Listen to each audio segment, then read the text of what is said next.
Hi all. These are generally conversations between adults after the children have left the table. The language can be spicy and the subjects can get saucy. So if you're ready, this is the Southern Fork. Unscripted kitchen chats and also studio chats with some of the most interesting voices in the culinary South.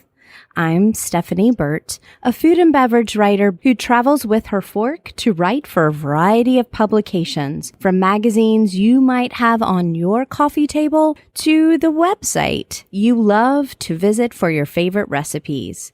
And I'm inviting you to come behind the scenes with me to get to know the people who make this Southern culinary landscape so special. I'm always hungry for the next bite, thirsty for that next sip, and ready for the next conversation.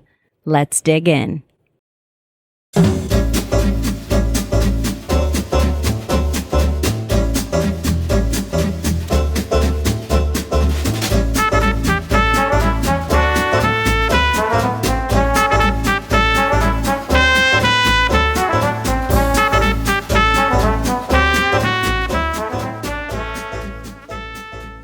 The Southern Fork is presented by Townsend Automotive in Tuscaloosa, Alabama. Well, it's beach season, shrimp season, farm stand season, and ice cream season, and so you know what that means. It's road trip season. I'm out on the road sharing good eats and drinks and introducing you to the people behind them. So if you're inspired to get out here too, but your vehicle is less than inspiring, please consider purchasing your next road trip ride from Townsend Automotive. Celebrating 49 years serving West Alabama, this company has been extending its reach so that you don't even have to be in the Tuscaloosa area to purchase a car from them. Nationwide vehicle delivery service is available for Southern Fork listeners, and it's something that makes buying just the right new or certified pre-owned vehicle even easier. Visit townsendhonda.com for current inventory, or, of course, if you're in West Alabama, stop in. Townsend Automotive always salutes local entrepreneurs, from restaurateurs to podcasters, and they welcome you to be part of a community that does the same. Diego Campos, executive chef at Camp Modern American Eatery, works the chef's counter like a pro in this Greenville, South Carolina restaurant, chatting and visiting and not looking at all stressed that he and his team are making multiple complicated dishes for multiple tables. He's just the latest to rise through the ranks of Table 301 Group, a restaurant group with more than 10 restaurants that's been highly influential in changing the flavor of Greenville's restaurant scene. The company often takes its growth cues from the passion of its chefs, and some have gone on to eventually buy their restaurant from the group and become a chef owner. Diego joined Table 301 in 2013, and through the last decade has developed his own techniques and culinary style. Camp originally opened under Drew Erickson, but with Diego, Mexican flavors and preps are shining brightly on the menu, often with exceptional execution. It's a mirror for the exceptional creativity and exceptionally bright future for this Greenville chef.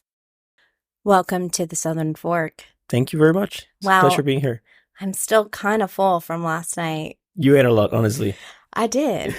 I know, I did. I was really proud of myself. Yeah. How many courses did I have? I think we did maybe 7 or 6.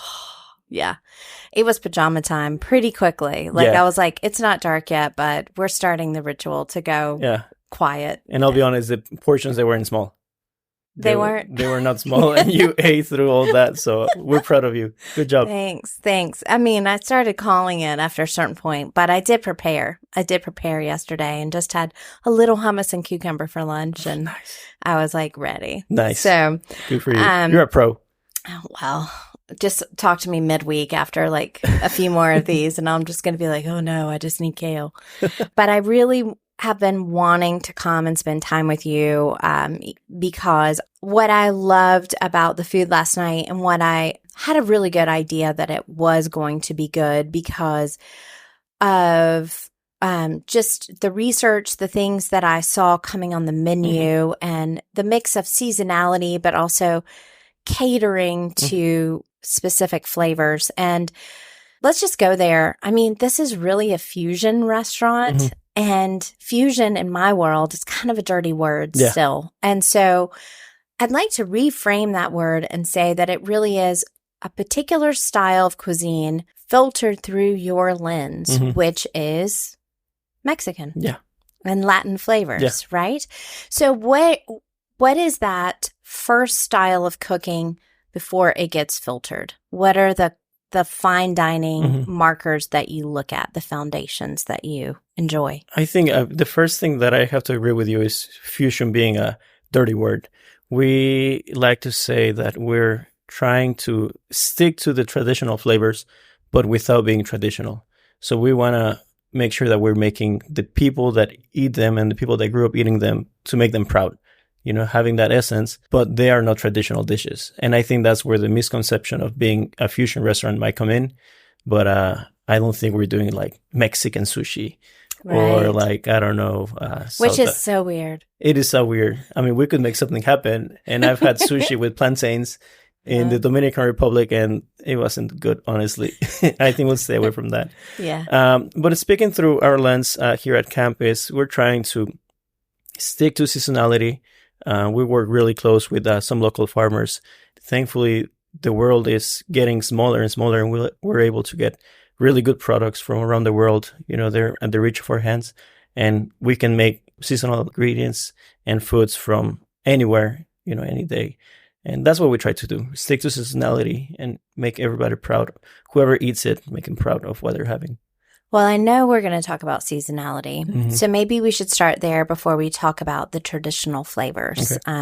Because I know Southern Fork listeners are used to me talking about seasonality. I was very excited. We had an animated chat last night about Growing Green Family Farms, who I bought from at the farmer's market, the excellent farmer's market on Saturday. Their greens were just outstanding, and you use a lot of their produce. They're based in... They have a couple of locations, one in downtown Greenville, the other one is in Anderson, and they're amazing. Nathan Bennett, I think I've met him probably about 6 years ago, and it was through the market. And I remember back then, my chef, he gave me $20. I was his sous chef.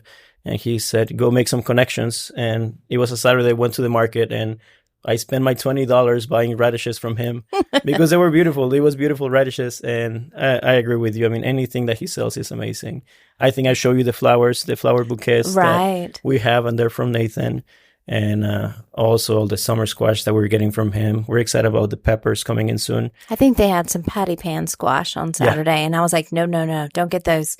You can't deal with that this week. Because, I'm eating out so much this week. So sometimes I cook on the road and sometimes I don't. And this is a less cooking day.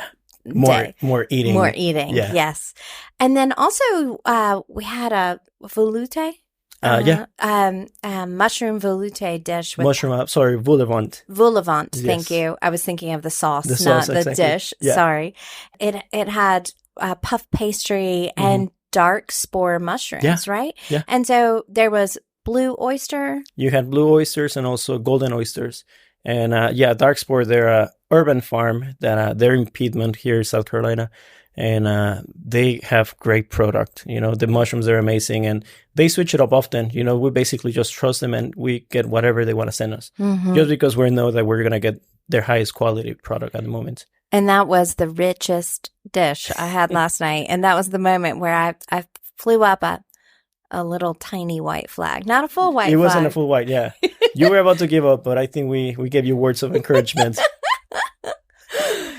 This is, it's an odd life when people are cheering you on to have another course. Just beautiful produce. Really, of this time, you had a tagliatelle dish that was spring pea. So that's going to be moving off. I think I heard you say like in a week. Because it's not pea season anymore. It's not anymore. And so it's fun to play with these sets, but The first dish I had last night was a tuna tostada, and you made the masa tortilla. We made the masa here in house, and then we fry it. That way it has a really nice crunch to it, but it's still like crumbly, I guess. And then the marinade that we use on the tostada was made by Chef John, and it's a maple ponzu pretty much. And it's a weird concept, mixing the maple syrup with the soy sauce. But it works. He made it work. And ponzu, that's soy and ponzu, Asian flavors. Yeah. And then we're putting it on a traditional Mexican kind of thing. But it worked. Yeah. I love that dish. Yeah. It was so nice. But I want to talk a little bit about the word elevation when it comes to flavors, like Mexican flavors. I think it's a loaded word. What do you think? I think with my background, I'm getting tired of seeing people like think of Mexican cuisine as peasant food. Like, oh, it's just tacos. Let's go over there to the market and get some cheap food. Mexican food shouldn't be cheap, and it's cheap because of the labor going through it. But the process, if you think about it, the mole is just making masa itself. You have to let your corn, soak overnight, in the lime water, cook it, let it soak overnight. And then you can make masa to make the tortilla. Okay, so let's walk through that. Okay, so you have the corn, you buy the corn. Is the corn dried or fresh? Yeah, it's dried. Dry corn, exactly. So you then have to let it soak because it has to get soft enough. Yeah, so you boil it in this lime water, and lime not as in the fruit, but lime as in limestone. So you grind the limestone, and then you boil your corn kernels in that, and then you let it sit overnight, 24 hours. And then the next day, you have to take it to the mill. For us here, we don't have a mill, so we use a RoboCoop. So thankfully we have a RoboCoop, but I still ends up it's being like the workhorse of the kitchen. I'm always like, one day I'll have a RoboCoop at home. Yeah. And recently I got a Vitamix in the house, which I am super happy to have a Vitamix in the house. Oh, yeah. You don't have to bring it back and forth. No, exactly. Because I know a lot of chefs that bring it back and forth. Yeah. Like they pack it when they pack their knives. And because they're afraid that it's going to be stolen. Like it's so important to the kitchen, but they also need it at home. Yeah, exactly. For the 10 hours they're there. For the 10 hours that we're there. You know, if we're not having cereal, we'll probably make something with the Vitamix. Yeah. But going back to the tortilla, so you let it soak overnight, and then next day you grind it, you mill it, and then you have the masa. And then with that masa, you can make tamales, you can make the tortillas, you can make various things with it, little dumplings, things like that. And then you make your tortilla. And then let's say you want to make, I don't know, carnitas, or you want to make cochinita pibil, which is big in Yucatan. That's like another 2-day process to marinate. Well, make your marinade, then marinate the meat, and then you have to cook it for maybe at least 6 hours. Yeah, it's a long process. And why are we paying only $3 for that taco? It was 5 days total of work, and it shouldn't be that. know. Right. And you're in a kitchen where that doesn't have preservatives, right? Yeah. And so how long does that last? I know you go through a lot, but I would say, honestly, we're pretty busy, thankfully. So we're able to go through that maybe in a couple of days. Whenever on our very first menu, we have this little cochinita tostadas, and I will have to make cochinita pibil every 2 days. So, it was just a constant rotation. And the masa, it's a lot of masa that we go through.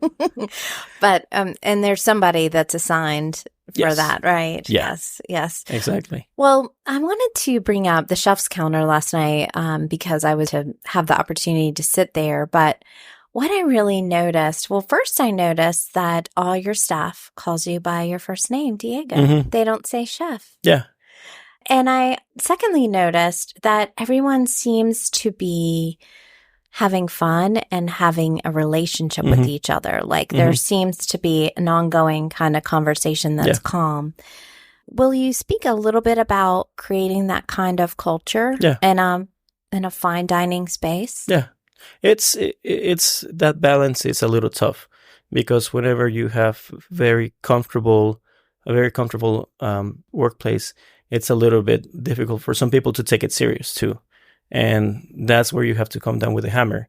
And we really try to have fun. I am a firm believer that if you're having fun, you're going to be able to create a really good product.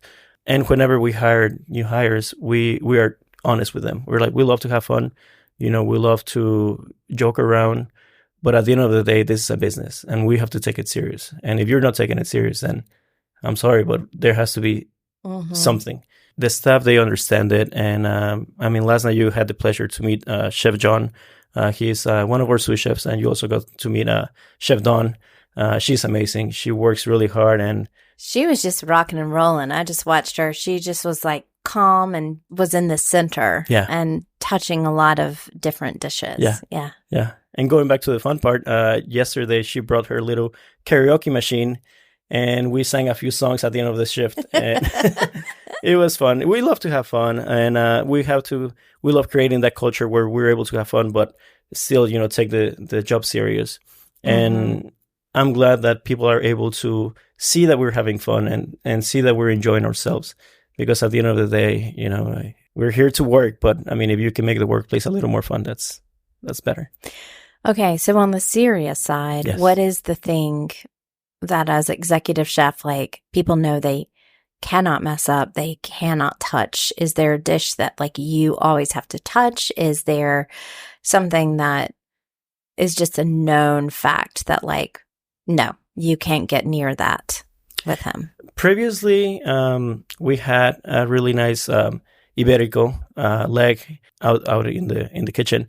And that's like the one thing that, only chef is able to touch, only chef is able to slice, just because it takes practice and it is not a cheap thing, and it can be easily messed up. I have tried to cut a Benton's ham, which is, in that vein. Yeah. And it's a lot harder than it looks. It really when you is. watch people shave the Iberico ham, you're like, oh, yeah, I can do that. And then you're like, oh, I just messed up $18 worth of ham. Exactly. And then somebody has to eat them. Yes. And that's usually us thankful. No. Yeah. But other than that, we are very proud of our staff. We're very proud of our chefs and we trust them. It's a process to, be able to trust them entirely. And we have a few new hires and we're coaching them, training them. And we love seeing them create things. So we also give them a little bit of creative freedom, not necessarily with the plating, but, if they want to come in 30 minutes earlier and come up with maybe an amuse-bouche or come up with a quick feature that they can send to someone celebrating an anniversary, we definitely allow them to do that. That's fun. Yeah. That's cool. When did this first capture your imagination cooking? I ask that question a lot, but some people fall into it and then they turn around and realize, oh my gosh, I really like this. Yeah. And some people go on a path. So can you tell us about how it happened for you? Yeah, definitely. So I'm the youngest of 3 boys. And the age difference between me and my next brother was, 3 years, and then the other one is 4 years. So growing up, that gap is big. You're 7 years old and they're 11 and 12. So I was always closer to my mom and, I will be helping her out peeling potatoes or chopping onions or little work, And I think that's how I started getting intrigued by the kitchen and seeing it as a fun thing. For me, it wasn't work. I was just having fun with my mom and I was able to eat. I was able to taste as I was cooking with my mom. And then, funnily enough, when it was time to go to college, I was undecided between architecture and cooking. So it was just those 2 things. And I think what caught my eye on the architecture was the design part, the creative aspect of it, and also maybe working with the hands, coming up with plans, etc. I gave it a try. I tried it for a whole year in college, and I realized that it wasn't for me. So it was an easy change. I was like, well, this didn't work out. I think kitchen is going to work out. So I did culinary school and I fell in love with it. It's fun. And still designing. It is still designing. And being in this area, there's so many jobs, in the culinary realm that you can have. And being in this specific thing, you are designing. You're designing menus and plates and how the kitchen works and that kind of thing. In a way, you kind of have a blank slate here. Yes. It feels like to me. Do you feel like you have a creative blank slate? Definitely. We don't have any walls. We are not attached to a specific cuisine. We can do whatever we want. So we don't have an excuse to not come with new menu items. We don't have an excuse to be able to do something different, than everybody else. So it is great. What is your elevator speech when another chef gets in the elevator with you and says, hey, man, what do you cook? What do you answer? Honestly, thankfully, I've never been on that situation. But if I'm ever there, I'll probably just tell them, I mean, we can do whatever we want. Carl's restaurant group really changed the face of Greenville. Yeah. And so how do you work within that storied group while still making your own creative way? That's a really great question. I mean, going back to what Carl did to the city, it's amazing. I mean, it's first of all, it brought a lot of opportunities for young cooks like us. You know, you have great chefs that have started here, and I was, had the pleasure of calling a few of them my mentors. You know, Craig Coons, he's a great chef. Steven Musolf, Terry Youngblood. I will call them my mentors, and I learned a lot through them and through this company. You know, they were working at that time, with the company, and I mean that just opened the opportunity to many young cooks like me at the time. And I mean, I still have a lot of friends, chef friends that started with me, and they've moved on to even better places and bigger places, and it's great. And regarding my story with the company, I mean, I'm pushing forward to moving forward and having my own place, somewhere where I can showcase the Latin American flavors that I'm really proud of, and just moving up from there. Greenville is a long way from Puebla. So, how did you get here? So, my family and we moved here when I was 11. That was in 2003. And it was because we had an uncle that moved here to Greenville by accident. I don't even know how he ended up here. But yeah, my family decided to move here to, just to get us to go to college or get us to go through high school, learn the language, and then move back to Mexico. That was the plan, be here in the U.S. for 5 years and then go back, But here. It's 2023, 20 years later, and I'm still here, and I still haven't learned English entirely. So, well, I haven't learned Spanish mostly. Yeah. So, it's a work in progress. Yes. Yeah. Yes. Coming here at 11 and being in between two worlds, and then Greenville was a different place when you were 11. Yeah. So, how do you feel like food has educated this region? Because you have to silently educate from the plate every night, right? You can't go by and be like, hey, this is why I'm doing this, because you never be able to cook. Yeah, exactly. I think if that's the people's choice. If they want to be educated, they should go out and try the different places that Greenville has to offer. There are so many great Vietnamese places here in town, many great sushi places, like real Japanese places. They can drive 10 minutes away from here to Berea and get the most delicious Mexican and Salvadorian and Nicaraguan cuisine that you can find. And people have to just be willing to put themselves in that situation to where they can learn from it. Just as you said, I cannot go just to a random person in downtown Greenville and tell them, hey, let me tell you my story and let me tell you a little bit about what you're missing. People should put themselves in that situation to where they want to learn. And that's also on the people. Us chefs, we can only do so much with the people that decide to come here with us. But I just hope and pray that people put themselves out there and go to these amazing places. Then I have to ask, what do you think that they get out of that? How do you think that changes the bigger culture? I think it's respecting the cuisine, going back to the big process of making just a tortilla. Also learning about their cultures. You don't have to travel anymore in order to put yourself in a different culture. You can just drive 10 minutes away, go to a different restaurant, ask questions about the kitchen, ask questions about the cuisine, ask questions about the staff, and you'll be able to learn more. It's a process. I think we'll get there eventually. But Greenville is very blessed in having a big immigrant community. So it's great. It's a great place. Yeah. This is going to come out soon. So can you give us a sneak peek on the menu item that will be happening in July that you're most excited about? Yeah, there's a couple. One of the ones that I'm very excited for is we were talking about Chef Dawn. She is of Filipino descent, and she was trying to make some type of Thai curry. And she stumbled upon this recipe of rangdon curry, and she's going to be making it. And Sherry gave me the recipe. We already have it down. So we're going to have that on the 5th of July. So yeah, they can come in and have Dawn's curry. I'm very excited about that one. And then the other good one is we're going to be cooking culotte, which in South America we know it as picanha. Is delicious cut, big in Brazil, but it's basically the rump cap.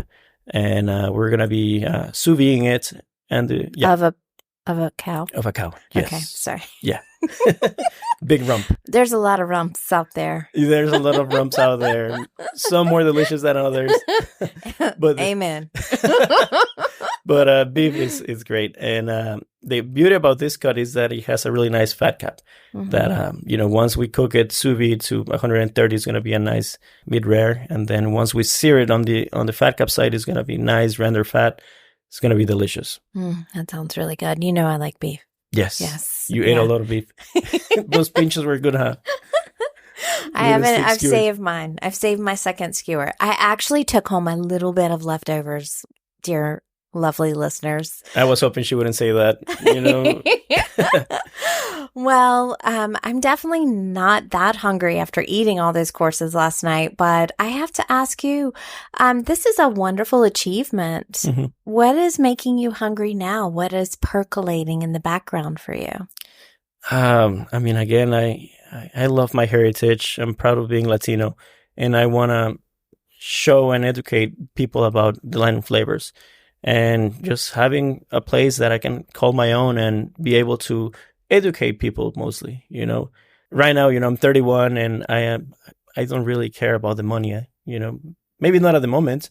Right now I care about just being Once creative. Your knees go out, you'll start caring. I probably should start saving up for those knees. But I just want to create delicious food, explore the flavors of Latin America, and just show people what's out there for all of us. That's great. What is one aspect of this job as a chef that really meshes with the natural aspect of your personality? I think the creative aspect. I have many hobbies, and I start a new hobby pretty much every month, and my wife can attest to this, and maybe she hates it, I don't know. But I start new hobbies often, and it's just part of my creative aspect. I get bored of doing the same thing, so I want to move on and do something different. And so seasonality works really well. Seasonality is amazing. It's a great thing. Because you're like, oh, well, time to switch it up. Yeah, sorry, summer squash. It's not summer anymore. But when it's collard season for a while. Yeah. And then you're just ready. You're just like, come on, asparagus. Come on, strawberries. Yeah, come on, next thing. Yeah. Yeah, let's do it. Is there anything keeping you up at night? Quick fire. Oh, boy. Keeping me up at night. I think achieving my goals. I am very determined, and I just want to do great things. And the thought of not being able to achieve something great, or, the thought of not being able to get my own place, it might keep me up at night often. Failure, I guess. That would be the word. Yes. Well, that's a fine dining chef. Oh, that is true. Well, I am very fortunate to have gotten to know you a little bit from eating your food last night. And I'm thrilled to be able to offer you this question that I reserved just for Southern Fork guests. And that is what I like to call my magic picnic basket question. Okay. So instead of a death row meal, I want to bring you some foods that bring you life. Okay. So I have a magic picnic basket. With this, I can time travel. I can go back and ask anybody to make one more bite of a dish that you would like to just have one more time. I can source for you. Okay. And I can cook a little bit. I can make some Southern stuff. Okay. I can do banana bread, but I'm hoping you're not going to go for my banana bread. I always tell my guests that I can do a pound cake. I make pimento cheese. I mean, standard granny, Southern granny stuff. Yeah. And I make a lot of other food besides that, but those are the ones I'd be willing to put, at your level into the picnic basket. So it can be just an odd conglomeration. It doesn't have to be a composed picnic. Okay. So what can I put in that basket for you? Oh, boy. I think the first thing would be a really nice sparkling rosé. Okay, there has to be a nice cold sparkling rosé. Okay. And then to finish there... From what region? Come on. Boy, you're putting me on the spot right now. It's okay. Any sparkling rosé. I will go with a really nice cava, some Okay. Spanish. Okay. I love cava, and it's pretty tasty. There will have to also be mezcal. I love mezcal. And if I have to choose the type of bottle, it will be a tepestate, it's amazing. It's a great mezcal. And then regarding the food, that's a tricky one. There has to be sea urchin. I love uni. Maybe just a little one-biter uni nigiri. Mm-hmm. Oh, man. Just the thought of it. An uni bump? An uni bump wouldn't be bad at all. We might need a couple of those. Yeah. That would be nice. And then thinking about it, one of the best things that I've ever had in my life, maybe it was the setting, but it was when we went down to Bolivia to... Lago Titicaca, Lake Titicaca. We went to this island, the island of the sun, Isla del Sol, and we have these carrots fritters, and they were, it's carrot fritter. Like, how amazing can it be, honestly? Right. I'm like, what is happening? What is happening right now? But maybe it was the setting, but it was just the crunchiest, most, it almost tasted like carrot juice. It was delicious. I love carrot juice, by the way. Maybe that's why I think it's delicious. But just the thought of that crunchy bite again and just seeing the mountains in the middle of the lake, maybe that's part of it. And maybe just to finish with dessert, I don't know. I love tiramisu. Can you make a really good tiramisu? I cannot, but I know some folks. Okay. I can hook you up. Okay. I think just a single bite of tiramisu will bring me back to life. Excellent. Excellent. And I like that sweet with a little smoky mezcal to finish as well. Yes. Yeah. It's never a bad time for mezcal, honestly. Well, on that note, it's 11 a.m., but Chef said it's never a bad time for mezcal. So if people want to learn more about camp in Greenville, South Carolina, you know where to go. Go to thesouthernfork.com. I'm going to have links there as well as images so you can see the face behind the voice and some of the beautiful food that I wasn't able to adequately capture, but didn't stop me from doing a reel last night for Instagram because the food was just so much fun. You can go there to thesouthernfork.com. While there, please dive into the archives. There are more than 320 episodes to accompany you on your road trip, play when you're canning those pickles out of your garden. And, sometimes they even might help you in your earbuds if you have to vacuum the house. So thanks so much for letting me chat with you in your pretty neat restaurant kitchen today in camp. This is definitely neat. So you got to see the office and the kitchen and the whole dining room empty, which doesn't happen often. I love the dining room is gorgeous, but I most love spending some time with you. So thank you. Thank you, Stephanie. Thank you for having me, and I'm glad that you were able to enjoy our cuisine, and I'm glad you got to meet the staff. We're real proud of them, and we couldn't do it without them. They're amazing. That's great. Until next time. Hello and welcome to Talking with My Mouth Full. I mentioned the chef's counter in this intro because if you get the chance, I really think the chef's counter is the best seat in the house, not only at camp, but at any restaurant that has it. If you are going for, say, a tasting menu or something that has multiple courses, then you're kind of set in there for an evening. In other words, the dining experience is your entertainment for the night.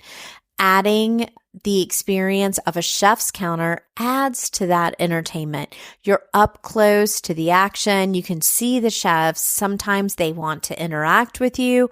You can watch them plate dishes. You can do a lot of the things that I get to do when I go inside a kitchen. And that's basically observed. You can put your eyes on something and see how they garnish, see how they really plate, see the sizes of the protein portions, all kinds of things like that.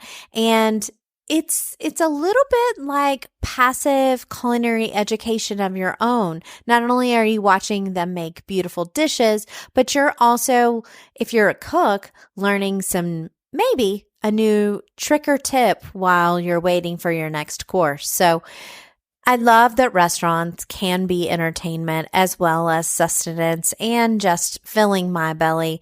And they can also be social, and the Chef's Counter gives you all three. Thanks so much for listening, and I will be right here on the mic, but in a different state with you this time next week. Have a good one.